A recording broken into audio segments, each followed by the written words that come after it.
भगवान विष्णु जी की पत्नी नौकरानी कैसे बनी। मित्रों, ये उस समय की बात है जब विष्णु जी धरती लोक में भ्रमण के लिए आने की तैयारी कर रहे थे।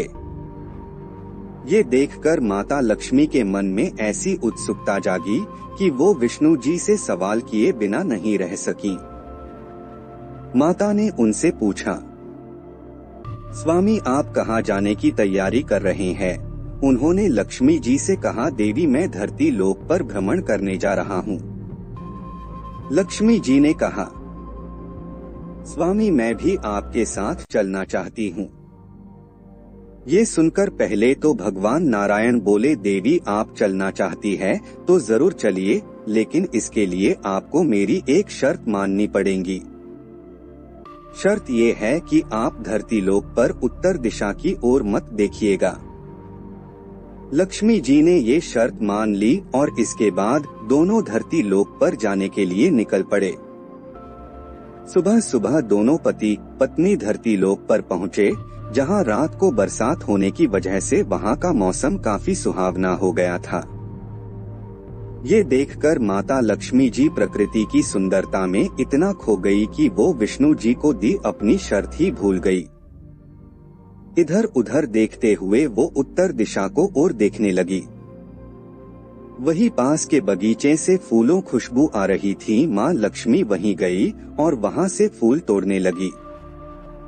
इसके बाद वो विष्णु जी के पास पहुंची। माता के हाथों में फूल देखकर नारायण समझ गए कि लक्ष्मी जी अपनी शर्त भूल गई, लेकिन उन्हें सबसे ज्यादा दुख इस बात का हुआ कि वो किसी माली के बगीचे से फूल चुरा कर लाई है। माता लक्ष्मी को जब इस बात का एहसास हुआ तो उन्होंने प्रभु से माफी मांगी। तब विष्णु जी ने उन्हें समझाते हुए कहा, प्रिय तुमसे जो गलती हुई है वो पाप की श्रेणी में आती है, इसलिए इस गलती की माफी नहीं बल्कि सजा मिलेगी।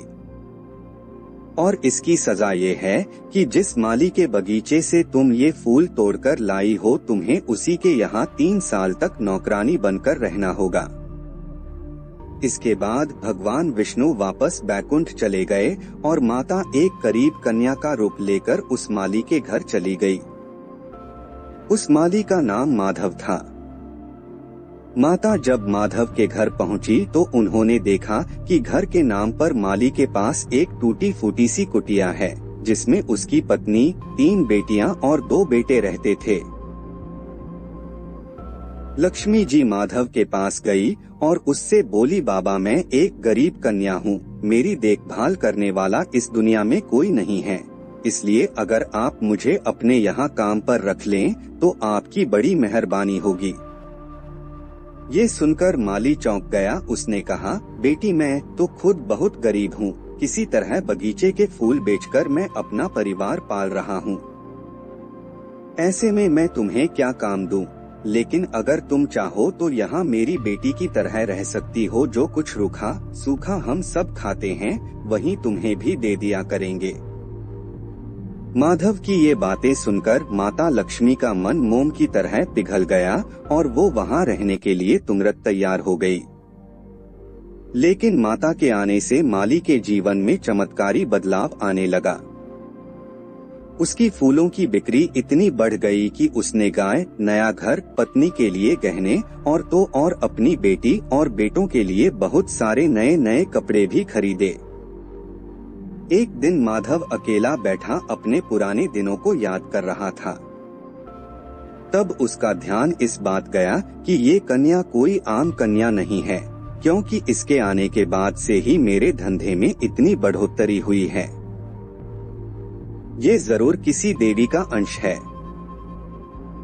धीरे धीरे समय बीत गया और माता को उस घर में 3 साल हो गए। एक रोज माधव खेतों से काम करके अपने घर वापस आया। उसने देखा उसके घर के दरवाजा पर एक देवी स्वरूप गहनों से लदी एक महिला खड़ी है। कुछ देर तक उसे देखने के बाद वो सब समझ कि ये कन्या कोई और नहीं बल्कि माता लक्ष्मी ही थी। इसके बाद माधव तुरंत माता से माफी मांगने लगा। माता ने उससे कहा, माधव तुम जैसे साफ दिल वाले इंसान के यहाँ रहकर मुझे बहुत अच्छा लगा। तुमने अपनी बेटी की तरह मुझे इतने साल तक अपने घर में रखा, इसलिए मैं तुम्हें आशीर्वाद देती हूँ कि आज से तुम्हारे घर में हर प्रकार की खुशियों का वास होगा और तुम्हारे घर में कभी भी धन की कमी नहीं होगी। इसके बाद माता लक्ष्मी रथ में बैठकर बैकुंठ धाम वापस चली गई। उम्मीद करते हैं आपको यह जानकारी अच्छी लगी होगी। धन्यवाद मित्रों।